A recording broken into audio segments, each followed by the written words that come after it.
चलिए अब आज हम लोगों को बात करना है प्लांट के फीमेल रिप्रोडक्टिव स्ट्रक्चर के बारे में, मतलब गाइनोशियम के बारे में हम लोगों को आज देखना है। ठीक है, किसके बारे में? गाइनोशियम के बारे में, फीमेल रिप्रोडक्टिव पार्ट के बारे में पढ़ना है। फ्लावर के फीमेल रिप्रोडक्टिव पार्ट को हम लोग बोलते हैं गाइनोशियम। ठीक है, तो इसमें जो मेन स्ट्रक्चर्स पढ़ने हैं हम लोगों को, वो क्या पढ़ना है? पिस्टिल के बारे में पढ़ना है, मेगास्पोरेंजियम और एम्ब्रियो सैक के बारे में हम लोगों को देखना है। ठीक है, तो अब ये जो गाइनोशियम है, इसमें जो मेन पार्ट रिप्रोडक्शन के लिए, इसके तीन मतलब अगर एक हम लोग पिस्टिल को देखते हैं, पूरा उसका जो फीमेल रिप्रोडक्टिव पार्ट है, एक यूनिट जो है उसका, ठीक है, तो उसमें हम लोगों को क्या दिखाई दे रहा है? कार्पेल या पिस्टिल जो बोलते हैं, क्या क्या चीजें हैं? स्टिग्मा, ठीक है, और एक ये स्टॉक है, स्लेंडर स्टॉक है, पतला, जिसको हम लोग कहते हैं क्या? स्टाइल। एंड देन नीचे फुला हुआ एक स्ट्रक्चर है, नीचे की तरफ फुला हुआ एक स्ट्रक्चर है, जिसको हम लोग क्या बोल रहे हैं? ओवेरी के नाम से जान रहे हैं। ठीक है, तो ये तीनों स्ट्रक्चर क्या हो गए कि पिस्टिल बना रहे। टोटल क्या हो गया? ये पूरा क्या कहलाएगा? पिस्टिल, या हम लोग कहते हैं इसको कार्पेल के नाम से जानते हैं। ठीक है, तो एक गाइनोशियम में हो सकता है, पॉसिबल है कि एक ही पिस्टिल हो, ठीक है, एक ही कार्पेल हो, या फिर एक से ज्यादा भी कार्पेल हो सकता है ना? एक भी हो सकता है और एक से ज्यादा भी हो सकता है। अगर किसी गाइनोशियम में, गाइनोशियम क्या है? अब सवाल ये उठता है कि जब पूरा फीमेल रिप्रोडक्टिव पार्ट को कार्पेल या पिस्टिल बोल रहे हैं, तो गाइनोशियम क्या है? तो एक फ्लावर में जितना जो फीमेल रिप्रोडक्टिव पार्ट है टोटल, ठीक है, चाहे एक हो चाहे एक से ज्यादा हो, तो उन सबको टोटली हम लोग कहते हैं गाइनोशियम। ठीक है, तो अब यहां पर है, किसको बोल रहे हैं हम लोग? गाइनोशियम। ये जो total part, female reproductive part है एक फ्लावर में, उसको हम लोग बोल रहे हैं क्या? गाइनोशियम। ठीक है, तो अब क्या हमने बताया कि एक गाइनोशियम में, ठीक है, क्या हो सकता है कि एक से ज्यादा भी पिस्टिल हो सकता है और एक पिस्टिल भी हो सकता है। ठीक है, तो अगर एक पिस्टिल, एक कार्पेल है ना, तो इसको हम लोग कहते हैं मोनोकार्पेलरी। ठीक है, ऐसे गाइनोशियम को हम लोग बोलेंगे मोनोकार्पेलरी। ठीक है, यहां पे आपके नोट्स में भी लिखा है, इसको क्या बोल रहे हैं? मोनोकार्पेलरी के नाम से जान रहे हैं, है ना? अगर एक से ज्यादा मौजूद है तो क्या बोलेंगे? Multi carpellary. ठीक है, अब देखिए, अगर एक से ज्यादा कार्पेल, एक से ज्यादा पिस्टिल मौजूद है किसी गाइनोशियम में, तो हो सकता है कि वो जो पिस्टिल है वो सारे आपस में क्या हो? फ्यूज हो, ये वाले की तरह। इसमें देखिए, ये सारे पिस्टिल क्या है? आपस में फ्यूज हैं। ठीक है, या फिर हो सकते हैं कि ये सारे क्या हो? फ्री हो। देखिए यहां पे ये सारे फ्री हैं। ठीक है, तो जब सिर्फ क्या हो कि ये सारे फ्यूज्ड हो, तो हम लोग बोलेंगे सिनकार्पस। ठीक है, ऐसे गाइनोशियम को क्या बोलेंगे? सिनकार्पस गाइनोशियम बोलेंगे। और जब ये फ्री होगा तो हम लोग क्या बोलेंगे? एपोकार्पस। ठीक है, जब फ्यूज्ड है मतलब ये कैसा हो गया?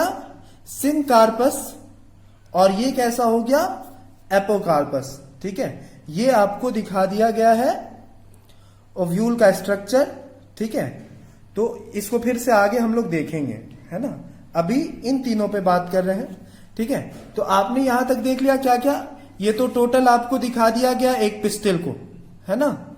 यहां दिखाया गया कि अगर कोई फ्लावर क्या है, अगर कोई फ्लावर का गाइनोशियम, ये एक फ्लावर है जो क्या है कि सिनकार्पस है ना? मल्टी कार्पेलरी है और सिनकार्पस है, कि मतलब उसमें एक से ज्यादा कार्पेल है और उसके कार्पेल फ्यूज हैं, तो वो ये है, ऐसा होगा। ठीक है, अगर वो मल्टी कार्पेलरी है और उसके कार्पेल अलग अलग है, ठीक है, तो ये क्या कहलाएगा? एपोकार्पस कहलाएगा। अब आ जाते हैं कि इन सारे के बारे में थोड़ा सा जान लें। ये जो स्टिग्मा है, ये स्टिग्मा का काम है कि ये पॉलन ग्रेन को एक्सेप्ट करेगा, रिसीव करेगा, है ना। तो स्टिग्मा क्या कर रहा है? पॉलन ग्रेन के लिए लैंडिंग प्लेटफॉर्म का काम कर रहा है। ठीक है, और ये जो आप देख रहे हो कि ये अंडरलाइन है, ये इन सब का मतलब है कि ये एनसीईआरटी के लाइन है, ये आपको एनसीईआरटी में हूबहू ऐसे मिल जाएंगे। ठीक है, अब आगे है, ये तो मैंने बता दिया कि ये जो स्टिग्मा है, स्टिग्मा के नीचे स्टाइल होगा पतला सा, है ना, और उसके बाद क्या है? नीचे में फुला हुआ पार्ट है ओवेरी। ठीक है, ओवेरी के अंदर ओवेरियन कैविटी मौजूद होगा। ठीक है, ये सारा चीज लिखा है। और वही जो ओवेरियन कैविटी है, ओवेरियन कैविटी में, ओवेरियन कैविटी को हमने क्या बोला? लोक्यूल भी बोला। ठीक है, ओवेरियन कैविटी के अंदर प्लासेंटा मौजूद होगा। ठीक है, प्लासेंटा फ्लावर में कहां पे मौजूद होगा? इस बात को याद रखिएगा। प्लासेंटा कहां पे मौजूद होगा? तो ओवेरियन कैविटी में मौजूद होगा। और प्लासेंटा से ही मेगा स्पोरेंजिया, कि जिसमें मेगा स्पोर्स का फॉर्मेशन होना है, ठीक है, वो मौजूद होगा, है ना। वहीं से अराइज होगा मेगा स्पोरेंजिया, ठीक है, जिसको हम लोग ओव्यूल के नाम से जानते हैं। यहां पे कुछ नाम दिया गया है आपको, कि जैसे अगर सिर्फ ऐसा है कि जो प्लांट एक ओव्यूल के साथ है, मतलब कि एक ओवेरी में सिर्फ एक ओव्यूल हो, तो वैसा प्लांट का एग्जाम्पल है वीट, पैडी, मैंगो। जिसमें एक से ज्यादा, एक ओवेरी में एक से ज्यादा ओव्यूल हो, है ना, उसका एग्जाम्पल ये सारा हो गया। ठीक है, अब आगे देखना है आपको मेगा स्पोरेंजिया के बारे में। ठीक है, अब ये देखो, ये रहा ओव्यूल, है ना। ओव्यूल में हम लोगों को क्या क्या देखना है अब, कि देखिए जैसे ओव्यूल है, यहां पे नोट्स भी है सामने में आपके, तो ओव्यूल जो प्लासेंटा से जुड़ा हुआ होता है, ठीक है, प्लासेंटा से एक स्टॉक से, एक डंठल टाइप के स्ट्रक्चर से जुड़ा हुआ होता है। ठीक है, ओव्यूल और प्लासेंटा आपस में, ठीक है, उसको हम लोग कहते हैं फ्यूनिकल। ठीक है, फ्यूनिकल क्या है? कि वो स्ट्रक्चर, वो स्टॉक जो ओव्यूल और प्लासेंटा को जोड़ता है ना, मतलब कि जंक्शन का काम कर रहा है। क्या चीज के जंक्शन का काम कर रहा है? ओव्यूल और प्लासेंटा के जंक्शन का काम कर रहा है ना। तो कौन कर रहा है ओव्यूल और प्लासेंटा के जंक्शन का काम? फ्यूनिकल। ठीक है, इस बात को याद रखिएगा। देखिए डायग्राम जो भी हो उनके स्ट्रक्चर पे खास करके ध्यान दीजिए, खासकर जो एनसीईआरटी का डायग्राम हो। ठीक है, अब आगे है कि ये जो स्ट्रक्चर है, इसको हमने क्या बोला? फ्यूनिकल बोला। ठीक है, अब इससे आगे जो स्ट्रक्चर क्या है कि जहां पर ये मेन बॉडी जो ओव्यूल का है वो जुड़ा हो फ्यूनिकल से। ठीक है, फिर एक जंक्शन है ना। फ्यूनिकल किस जंक्शन का काम कर रहा था? ओव्यूल और प्लासेंटा के, है ना। अब ये क्या काम करेगा? यहां पर होगा हाइलम। ठीक है, हाइलम क्या काम कर रहा है? ओव्यूल और फ्यूनिकल के बीच में है ना, मतलब इन दोनों को जोड़ने का काम कर रहा है। हाइलम का क्या काम है? ओव्यूल के बॉडी को, ठीक है, ओव्यूल के मेन बॉडी को फ्यूनिकल से जोड़ने का काम कौन कर रहा है? हाइलम कर रहा है। ठीक है, अब आगे देखते हैं कि और क्या क्या स्ट्रक्चर है। तो इसमें आपको न्यूसेलस दिखेगा, और फिर उसके अलावा इसके अलग अलग जोन है। एक माइक्रोपाइल है और दूसरा चैलेजा है। ठीक है, अब देखिए क्या होता है कि कभी कभी ये जो फ्यूनिकल है ये जुड़ा हुआ रह जाता है ओव्यूल के साथ, ठीक है। तो एक ये रिज बनाता है जिसको हम लोग बोलते हैं राइफे, ठीक है। इन सारे स्ट्रक्चर्स को आप लोगों को ध्यान में रखना है। ये ऐसा एक स्ट्रक्चर इसलिए भी दिखा दिया, ये काफी आसान है। इससे पहले वाला है कि थोड़ा साफ नहीं था, ये डायग्राम काफी साफ भी होता है ना। और यहां से आप ओव्यूल को पूरा देख सकते हो, है ना। एम्ब्रियो सैक भी बीच में आपको दिखाई दे रहा है, जिसमें आपको ये एक अपैरेटस दिखाई दे रहा है, वो सेकेंडरी न्यूक्लियस। इन सब पे बात करेंगे अभी आगे हम लोग, ठीक है। यहां पर अब देखिए ये एक इसका जो मेन पार्ट है ओव्यूल का, वो क्या कहला रहा है, न्यूसेलस कह रहे हैं उसको, ठीक है।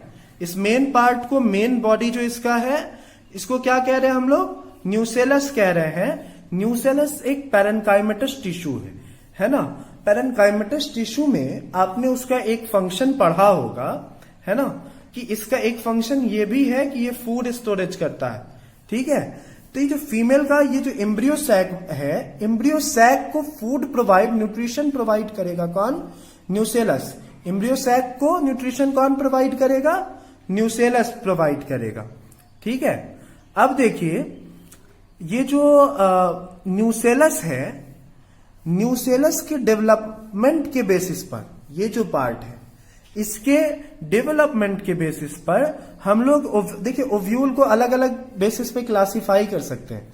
तो अगर हम लोग ओव्यूल को न्यूसेलस के डेवलपमेंट के बेसिस पे बांटते हैं तो हम लोग इसको बांट सकते हैं किस किस में, एक क्रेसी न्यूक्लिएट, है ना, एक हो गया क्रेसी न्यूक्लिएट ओव्यूल, और दूसरा हो गया टेन्यू न्यूक्लिएट, है ना।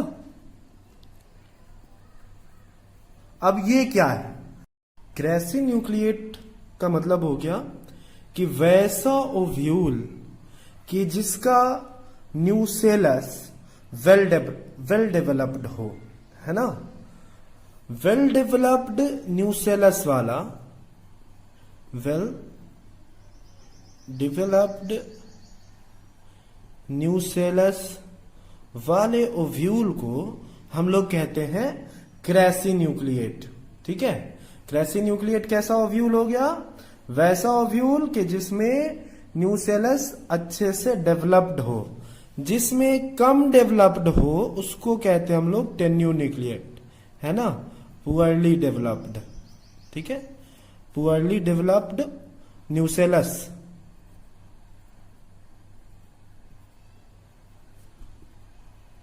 वाले ओव्यूल को हम लोग कहते हैं टेन्यू न्यूक्लिएट, ठीक है। अब देखिए, अब हम लोग क्या देखते हैं कि जितना भी ओव्यूल है वो अपने चारों तरफ से एक या दो कवर से ढका हुआ होता है, जिस कवर को हम लोग कहते हैं क्या, इंटेग्यूमेंट बोलते हैं, है ना। इंटेग्यूमेंट का मतलब होता है स्किन, है ना। तो इसका जो सबसे मतलब बाहर में ये जो ओव्यूल क्या है, इनसर्कल्ड है ना। तो इस चीज को हम लोग क्या बोले, इंटेग्यूमेंट, है ना। तो इंटेग्यूमेंट के बेसिस पे अगर हम लोग देखें कि कितना इंटेग्यूमेंट किसी ओव्यूल में है, तो फिर उसको भी अलग अलग पार्ट में डिवाइड कर सकते हैं। इस बेसिस पे भी ओव्यूल को अगर इंटेग्यूमेंट के बेसिस पे डिवाइड करते हैं तो वो हो सकते हैं यूनिटेग्मिक।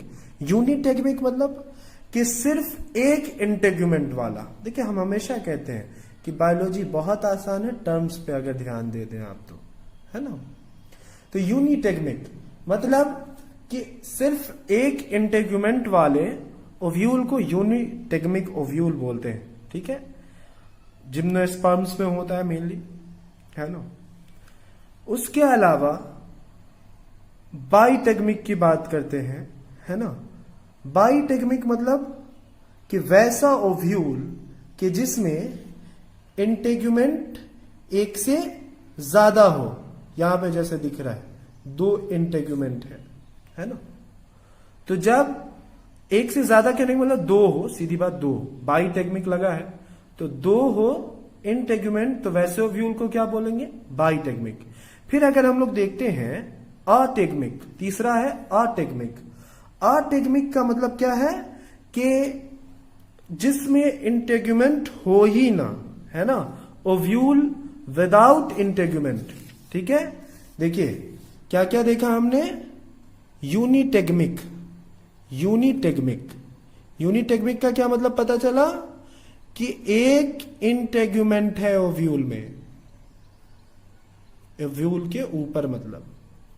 ठीक है, वैसे यूनिटेगमिक ओव्यूल किसको बोला? कि जिसमें एक इंटेगुमेंट हो। बाइटेगमिक किसको बोलेंगे? कि जिसमें दो इंटेगुमेंट हो। और अटेगमिक, ठीक है, एक साथ अटेगमिक किसको बोल रहे हैं? कि जिसमें हो ही ना इंटेगुमेंट, है ना। तो ऐसे ओव्यूल को हम लोग बोलेंगे अटेगमिक। अब बात करते हैं कि माइक्रोपाइल किधर है। देखिए जो माइक्रोपाइल है उसको जान लो आप। अभी हमने बताया कि इंटेगुमेंट है तो वो पूरे ओव्यूल के ऊपर होता है, सिर्फ एक जगह छोड़ करके। ठीक है, इसका जो टॉप का मेन पार्ट होता है उसको छोड़ करके जो माइक्रोपाइल है, देखिए इंटेगुमेंट इधर से भी आ रहा है, इधर से भी है ना, ये इधर से आता हुआ दिख रहा है। तो ये जो इंटेगुमेंट है ये पूरे ओव्यूल पर है सिवाय एक जगह जिसका नाम है माइक्रोपाइल। माइक्रोपाइलर एंड पे मौजूद नहीं होता है इंटेगुमेंट। अब माइक्रोपाइल के बेसिस पे अगर हम लोग देख रहे हैं, ठीक है, तो ये अलग अलग तरीके का फिर हो सकता है। फिर इसको हम लोग क्लासिफाई करके देखते हैं ओव्यूल को। तो अब ओव्यूल हम लोगों को मिल रहा है, पहला है ऑर्थोपस।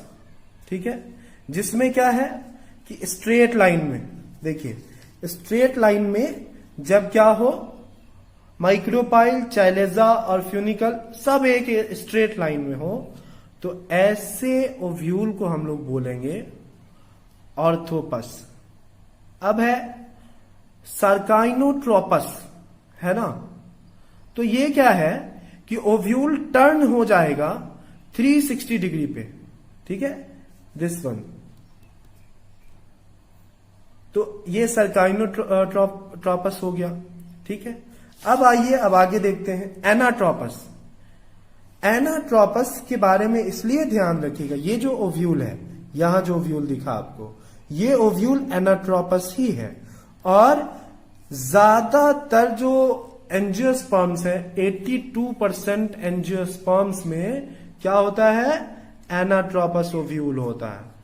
82% ओव्यूल कैसा, सॉरी, एंजियोस्पर्म में कैसा ओव्यूल होता है? एनाट्रोपस। तो एनाट्रोपस क्या है कि ओव्यूल 180 डिग्री पर घुमा हुआ हो, मतलब इस तरीके का हो। वैसे ये हेमी एनाट्रोपस 90 डिग्री पे, यहां देखिए, है ना, फ्यूनिकल के 90 डिग्री पे मौजूद होगा आपका ये माइक्रोपाइल, है ना। एम्फीट्रोपस की, अब देखिए एम्फीट्रोपस में क्या है कि ये घोड़े के जूते की तरह, है ना, घुमा हुआ होगा। ठीक है, आगे है कैंपाइलोट्रोपस, है ना, कि जिसका जो पूरा बॉडी है वो लगभग 90 डिग्री पर कर्व्ड होगा, 90 डिग्री पर घुमा हुआ होगा, और इसका जो माइक्रोपाइल है वो थोड़ा नीचे की तरफ डाउन होगा, है ना। तो ये हो गया। ठीक है, तो ये आपका हो गया क्या? ओव्यूल पूरा, कि ओव्यूल कैसा होता है।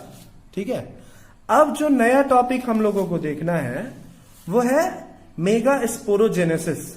ठीक है, माइक्रोस्पोरोजेनेसिस जैसा देखा हमने, है ना, कि क्या होता है वहां पे? माइक्रोस्पोर, मदर सेल से माइक्रोस्पोर का फॉर्मेशन होता है।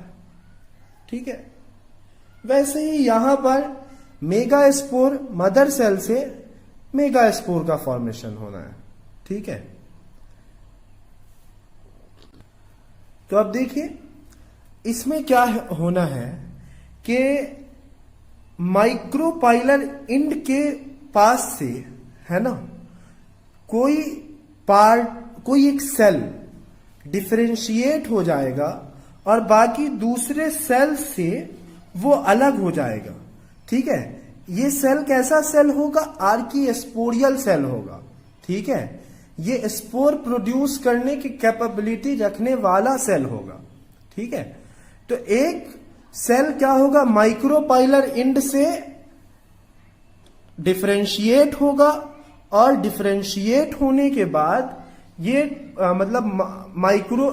मेगा स्पोर मदर सेल के तरह एक्ट करेगा, ठीक है। इसमें जो डिवीजन मेनली होता है वो मेगा स्पोर मदर सेल बनाने के लिए, तो इसको कहते हैं हम लोग पेरीक्लिनिकल डिवीजन, ठीक है। जो भी क्रेसी न्यूक्लिएट मतलब वेल डेवलप्ड न्यूसेलस वाले जो भी ओव्यूल है उनमें पेरीक्लिनिकल डिवीजन से ये बनता है। अब देखिए पेरीक्लिनिकल डिवीजन और एक होता है एंटी क्लिनिकल, तो यहां क्या पढ़ना है? पेरीक्लिनिकल डिवीजन से होता है, वो नोट्स में नहीं है, थोड़ा ज्यादा है, बस उसकी जरूरत नोट्स में नहीं थी। पेरीक्लिनिकल डिवीजन बोलते हैं कि जैसे कोई एक सेल है, एक लेयर है, उसके ऊपर जो सेल है उसके पैरेलल अगर डिवीजन हो रहा है, जैसे यहां हो रहा है ना, ये इसके परपेंडिकुलर हो रहा था, है ना, ये इसके पैरेलल हो, है ना, तो पैरेलल जो डिवीजन होता है उसको पेरीक्लिनिकल डिवीजन, मतलब एक लेयर है उसके क्या हो, पैरेलल अगर सेल का डिवीजन हो रहा है ना, उसका जो पैटर्न है वो पैरेलल हो, तो इसको हम लोग कहते हैं पेरीक्लिनिकल डिवीजन, ठीक है। तो अब आगे देखिए क्या होना है? Megaspore mother cell, archesporial cell differentiate हो गया डिवीजन करके, किसमें? मेगा स्पोर मदर सेल में डिफरेंशिएट हो गया। अब वो megaspore mother cell diploid होगा या हैप्लॉइड होगा, है ना। तो आपको वहां भी बताया था मैंने आपको माइक्रोस्पोर मदर सेल के बारे में कि वो डिप्लॉइड है ना, उससे जो स्ट्रक्चर बनेगा वो हैप्लॉइड होगा, है ना, मियोसिस के जरिए। ठीक उसी तरह यहां भी मियोसिस होगा। देखिए लिखा गया कि द एमएमसी, मतलब यहां एमएमसी का मतलब है मेगा स्पोर मदर सेल, ठीक है। अच्छा चलो एक एक लाइन देखते हैं, हो सकता है कोई चीज इन दोनों में छूट गया हो। देखते, it is the formation of haploid megaspore from diploid megaspore mother cell by meiosis in ovule. मतलब ये तो इसका डिफिनीशन हो गया कि मेगा स्पोरोजेनेसिस क्या है। तो मेगा स्पोरोजेनेसिस के हैप्लॉइड मेगा स्पोर के फॉर्मेशन, है ना, हैप्लॉइड मेगा स्पोर का फॉर्मेशन होगा diploid megaspore mother cell से by the meiosis cell division, है ना। तो ये हो गया मेगा स्पोरोजेनेसिस। अब ये क्या है? Ovule generally differentiates a single megaspore mother cell in the micropylar region of the nucellus, है ना। न्यूसेलस के किधर पोर्शन से? माइक्रोपाइलर, वो अभी आपको बताया था, ठीक है। और इसके अंदर बहुत सारा साइटोप्लाज्म, डेंस साइटोप्लाज्म मौजूद होगा, ठीक है। अब आगे है कि एमएमसी के बारे में बताया कि एमएमसी कैसा होगा? डिप्लॉइड होगा, मियोटिक डिवीजन करेगा, है ना। अभी यहां पे भी देखा था, ये कैसा डिवीजन करेगा? मियोटिक डिवीजन करेगा और टेट्राड का फॉर्मेशन करेगा और 4 हैप्लॉइड मेगा स्पोर बना देगा। क्या करेगा? 4 हैप्लॉइड मेगा स्पोर बना देगा। आप जानते हो मियोसिस के बारे में, हम पहले भी बता चुके हैं आपको कि मियोसिस में क्या होता है कि अगर एक सेल है डिप्लॉइड सेल, ठीक है, तो उसमें फर्स्ट मियोटिक डिवीजन में, मियोसिस फर्स्ट में ये हाफ हो जाता है ना, और फिर इसमें वैसे ही सेम रह जाएगा एनएन, है ना, इस तरीके से। तो टोटली मियोसिस में कितना सेल बनता है? 4 सेल बनता है ना, और चारों हैप्लॉइड होता है, ये बात ध्यान में रखिएगा। तो यहां भी एमएमसी से 4 सेल बनेगा, ठीक है। चलिए यहां इस डायग्राम से ये देख सकते हैं कि कैसे डिवीजन हो रहा है ना। ये न्यूसेलस है ना। माइक्रोपाइलर इन पे दिखा रहा है, ठीक है। तो यहां पर से एक cell megaspore mother cell में डिफरेंशिएट हो गया। देखिए इसके जैसे सेल दूसरे मौजूद हैं अभी भी। ये क्या हो गया, मेगा स्पोर मदर सेल में डिफरेंशिएट हो गया और अब यहां पर डिवीजन चालू हुआ। ये पुराना वाला जैसा था वैसा ही है ना। और ये बन गया, 2 सेल में डिवाइड हो गया। यहां ये क्या हो गया, 4 मेगा स्पोर का फॉर्मेशन कर लिया, ठीक है। इस डायग्राम को भी जरूर बना लीजिएगा, है ना। ये सब इंपॉर्टेंट है इन टर्म्स को, और ये सारी जो चीजें हैं इसको ध्यान से एकदम जहन में बैठा लेना है, ठीक है। अब हम लोगों को बात करना है फीमेल गैमेटोफाइट या एम्ब्रियो सैक पे, ठीक है। अब ये जो है इसके बारे में देखिए, इंडियन साइंटिस्ट मिले यहां पे, जल्दी नहीं मिलते हैं इंडियन साइंटिस्ट, ठीक है। तो क्या बताया, P Maheshwari classified the embryo sac on the basis of number of megaspore nuclei participating in embryo sac formation. तो अब देखिए यहां से एम्ब्रियो सैक का फॉर्मेशन होना है। एम्ब्रियो सैक के फॉर्मेशन में कितना मेगा स्पोर न्यूक्लियाई पार्टिसिपेट कर रहा है ना, इसको देखते हैं। तो अब इनके नंबर्स पे है। अब पहला है मोनोस्पोरिक एम्ब्रियो सैक, कि जिसमें सिर्फ 1 मेगा स्पोर, है ना, सिर्फ 1 megaspore nucleus embryo sac का फॉर्मेशन करता है, ठीक है। आगे है बाइस्पोरिक एम्ब्रियो सैक। अच्छा, तो यहां भी नाम से क्लियर है। अब पहला देखा हमने जैसा कि मोनोस्पोरिक एम्ब्रियो सैक, तो जिसमें देखा हमने कि सिर्फ 1 मेगा स्पोर से 1 मेगा स्पोर के न्यूक्लियस से ही एम्ब्रियो सैक का फॉर्मेशन हो गया। बाइस्पोरिक एम्ब्रियो सैक क्या होगा कि 2 मेगा स्पोर न्यूक्लियाई पार्टिसिपेट करेगा एम्ब्रियो सैक बनाने के लिए। टेट्रास्पोरिक में क्या होगा कि चारों जो मेगा स्पोर न्यूक्लियाई है वो चारों क्या करेगा कि एम्ब्रियो सैक का फॉर्मेशन कर देगा। अब देखिए एक बात, हमेशा जब जिन चीजों का भी एग्जाम्पल लिखा हुआ हो, एग्जाम्पल जरूर याद करिएगा, है ना। एग्जाम्पल बहुत इंपॉर्टेंट होता है। हम लोग समझते हैं कि नहीं एग्जाम्पल से क्या रिलेशन है, नहीं, एग्जाम्पल काफी इंपॉर्टेंट होता है, ठीक है। अब देखिए, अब इसमें से हम लोग को मेन जो पढ़ना है वो मोनोस्पोरिक एम्ब्रियो सैक के बारे में पढ़ना है ना। क्योंकि ये 80% एंजियोस्पर्म्स में मोनोस्पोरिक एम्ब्रियो सैक फॉर्मेशन होता है। मोनोस्पोरिक एम्ब्रियो सैक क्या है, ये अभी देखा आपने कि 1 मेगा स्पोर न्यूक्लियस से ही एम्ब्रियो सैक का फॉर्मेशन हो जाना, ठीक है। तो क्या देखते हैं हम लोग, अच्छा इसको जो है हम लोग एक और नाम से जानते हैं, वो बोलते हैं पॉलीगोनम टाइप बोलते हैं इसको, पॉलीगोनम टाइप, ठीक है। क्योंकि पॉलीगोनम में इसको स्ट्रासबर्गर साहब ने क्या किया था, स्टडी किया था, है ना, इसलिए इसको पॉलीगोनम टाइप बोलते हैं, ठीक है। तो होता यहां पर यह है कि तो यहां पर ये होता है कि ये जो माइक्रोपाइलर इंड है, यहां पे हम लोग देख रहे हैं मेगा स्पोर टेट्राड में 4 सेल बन गया। तो मेगा स्पोर टेट्राड का ये जो जगह है ना, ये जो चैलेजल साइड का जो फंक्शनल मेगा स्पोर बन रहा है, देखो 3 तो डिजेनरेट हो जाएगा, मोनोस्पोरिक वाले में 3 डिजेनरेट हो जाएगा, 1 फंक्शनल होगा। तो ये जो फंक्शनल होगा वो माइक्रोपाइलर इंड से 4th नंबर का होगा, ठीक है। तो माइक्रोपाइलर इंड से कितना नंबर वाला फंक्शनल होगा, 4th नंबर वाला। अब ये क्या करेगा कि 3 माइटोटिक डिवीजन करेगा, है ना। ये सारा स्टेप वाइज अभी समझा देते। 3 माइटोटिक डिवीजन करेगा, है ना। तो आप माइटोटिक डिवीजन में जानते हो कि एक सेल क्या होता है कि जब डिवाइड करता है माइटोसिस से, है ना, एक डिप्लॉइड सेल, तो क्या होता है, 2 डिप्लॉइड सेल का फॉर्मेशन होता है ना। तो आप ऐसा करो कि ये ऐसा डिवीजन होना है 3 बार, तो आप 2 to the power 3 निकाल लो, कितना आएगा 8, है ना। तो मतलब यहां पर 8 न्यूक्लिएटेड स्टेज बनने हैं, ये ध्यान में रखिएगा, है ना।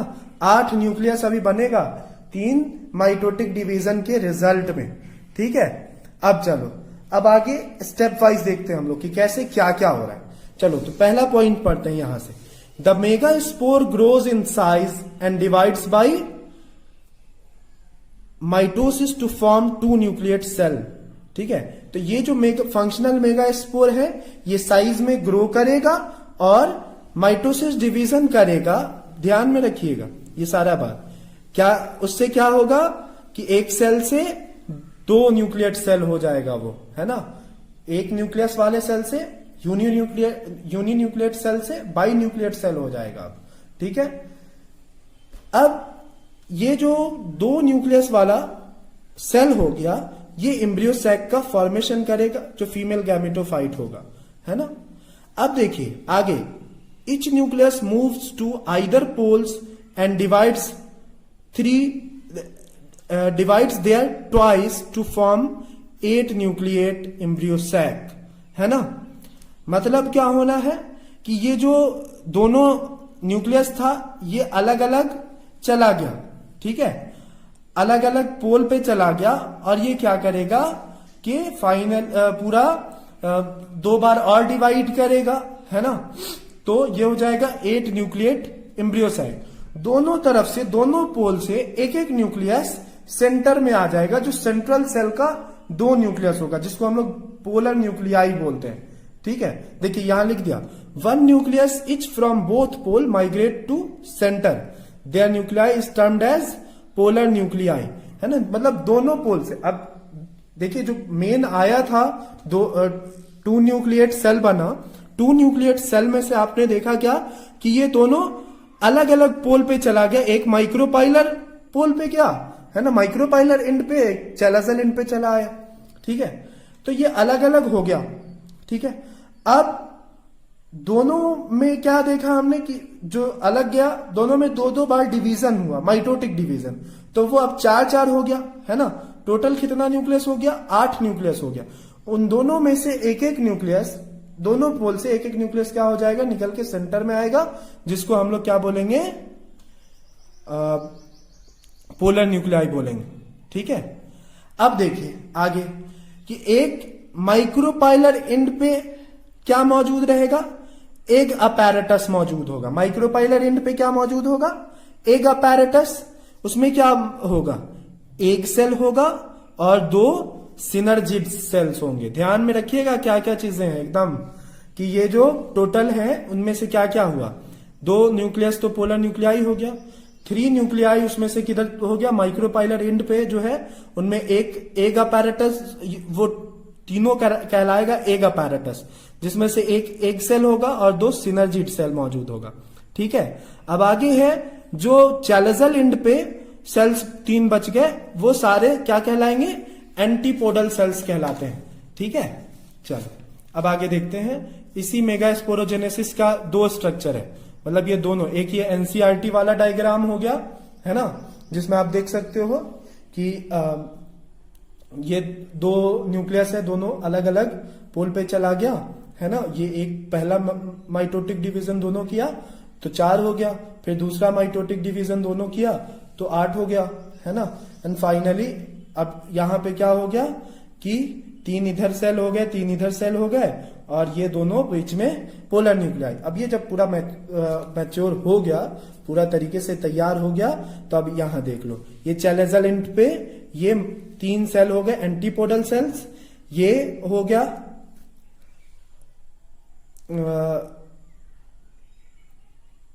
एक अपैरेटस जिसमें से 2 सिनर्जिड है और एक एग है, और ये 2 पोलर न्यूक्लियाई, है ना। ये सारा चीज है यहां पे मौजूद। अब देखो यहां पे सेल कितने और न्यूक्लियस कितने, ये गिनते हैं हम लोग, ठीक है। सेल गिनते हैं, 1 2 3 सेल 3 न्यूक्लियस। फिर इधर 1 2 और 3 सेल 3 न्यूक्लियस, है ना। मतलब 6 सेल 6 न्यूक्लियस, ठीक है। अब यहां देखो ये 1 सेल और न्यूक्लियस कितना, 2, तो कितना हो गया, 7 सेल और 8 न्यूक्लिएटेड स्ट्रक्चर है। 7 सेल्ड स्ट्रक्चर है ये एम्ब्रियो सैक और 8 न्यूक्लिएटेड स्ट्रक्चर है ना। उसको यहाँ पे थोड़ा सा अच्छे से और दिखाया आसान बनाने के लिए आपके, है ना। 4 में से एक फंक्शनल मेगा स्पोर बन गया, वही दिखा रहा है। इस तरीके से डिवीजन यहां पर होने लगा, ठीक है। तो फाइनली आपको क्या क्या दिख रहा है, एक एम्ब्रियो सैक का जो पूरा ऑर्गेनाइजेशन है, इसमें हम लोगों को क्या दिखा, 2 सिनर्जीड दिख गया, है ना। सिनर्जीड जो है इसमें फिलीफॉर्म अपैरेटस के प्रेजेंस से ही पहचाना भी जाता है, और इसका काम है ये एक मेन काम करता है किस चीज का, कि कुछ केमोट्रोपिक सब्सटेंस का सिक्रीशन करता है ना। जो पॉलन ट्यूब के वो जो पॉलन ग्रेन आएगा उसका पॉलन ट्यूब के बारे में हमने पढ़ा, तो पॉलन ट्यूब का यहां पर फॉर्मेशन होने के लिए, है ना, हेल्प करता है कौन, ये सिनर्जीड में से निकला हुआ केमोट्रोपिक सब्सटेंस। तो फाइनली हम लोग क्या देख रहे हैं कि कौन कौन सी चीजें, अगर इसके ऑर्गेनाइजेशन के बारे में पूछता है कि एक एम्ब्रियो सैक में क्या क्या है, तो आप क्या बताओगे, 2 सिनर्जीड, एक एग जिसको हम लोग एग अपैरेटस बोलते हैं, 3 सेल एंटीपोडल सेल, और एक सेंट्रल सेल है जहां पे 2 पोलर न्यूक्लियाई मौजूद हैं, ठीक है। चलो अब आगे हम लोग देखेंगे पॉलिनेशन पे, अगले लेक्चर में बात करेंगे, ठीक है।